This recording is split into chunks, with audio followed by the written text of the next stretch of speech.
The Little Gingerbread Man by Carol Moore. Once upon a time, there was an old woman who loved baking gingerbread. She would bake gingerbread cookies, cakes, houses, and gingerbread people, all decorated with chocolate and peppermint, caramel candies, and colored frosting. She lived with her husband on a farm at the edge of town. The sweet, spicy smell of gingerbread brought children skipping and running to see what would be offered that day.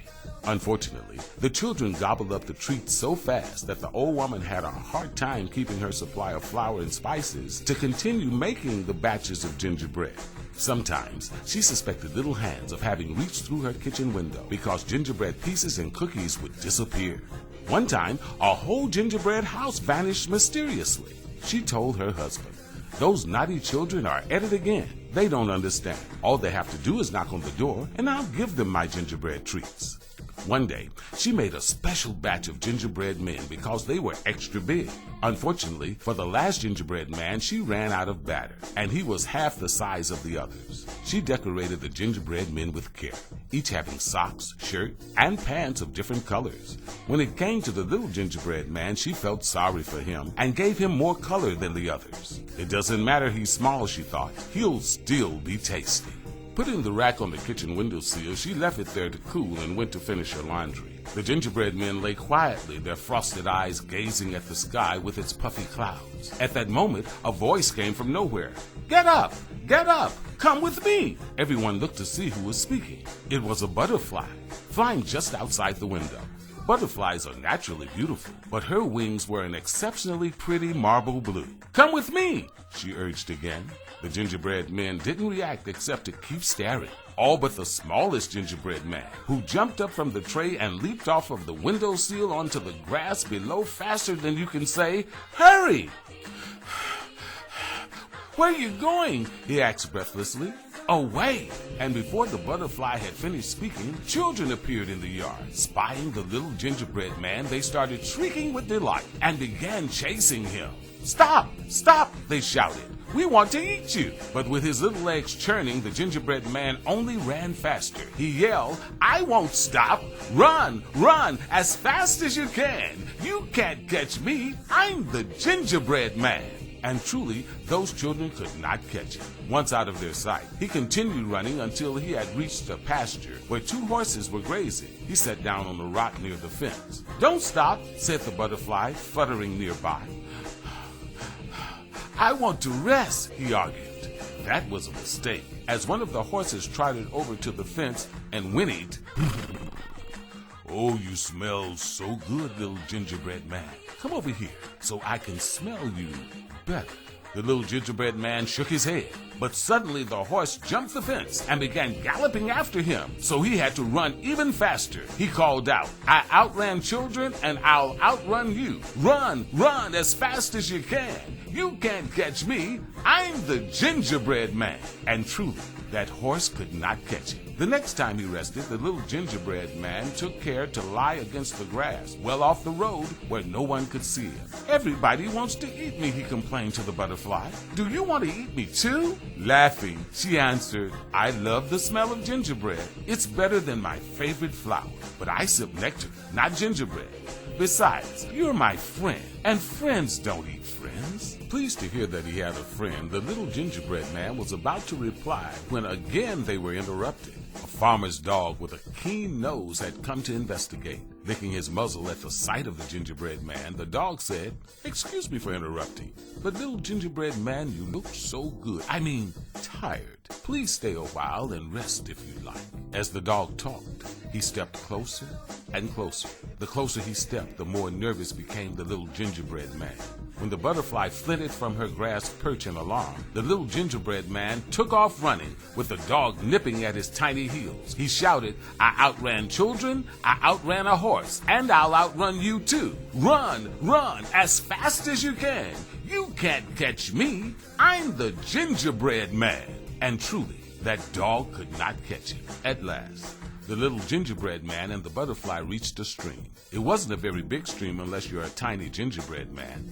To him, it was a river. From out behind a bush sauntered a red fox, stopping to stretch because he had just awakened from a nap. Looking at the gingerbread man, he said nonchalantly, "May I help you?" The butterfly was quick to respond. No thank you.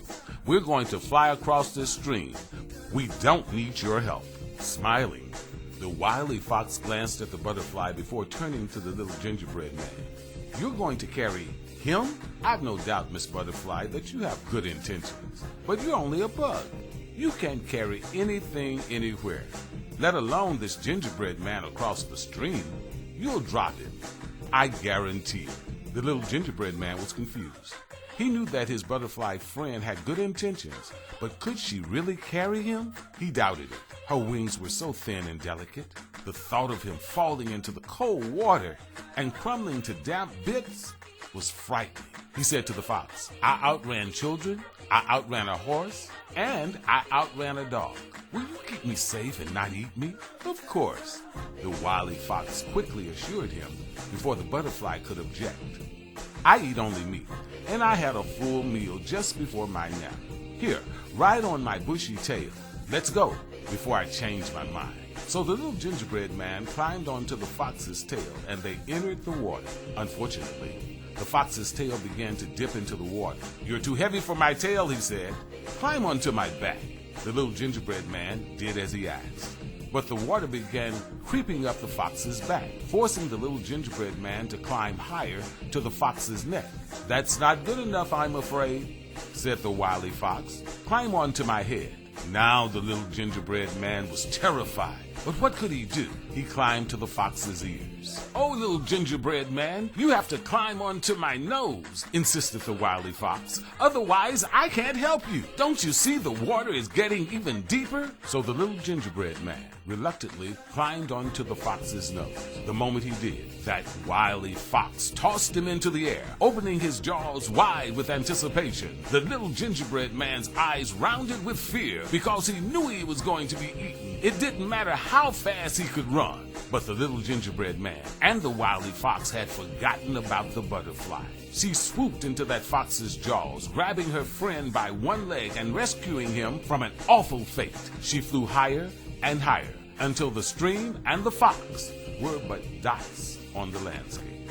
You can carry me? Cried the little gingerbread man. Yes, she answered. I'm stronger than you could imagine. Now I'll take you somewhere safe. She flew with him over farm fields and forests and even mountains. It felt like they had been flying forever when they reached a lake.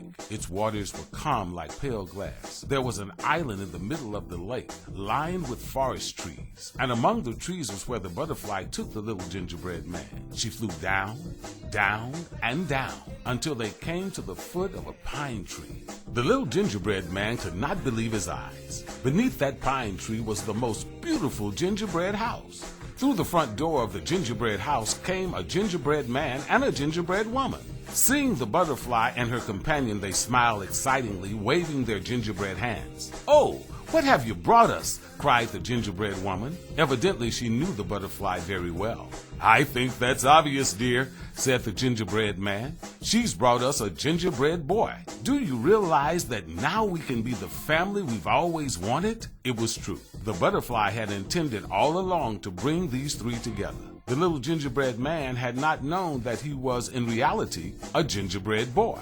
It was all so sudden, but wonderful. When both his gingerbread parents gave him a loving hug, he knew he was home.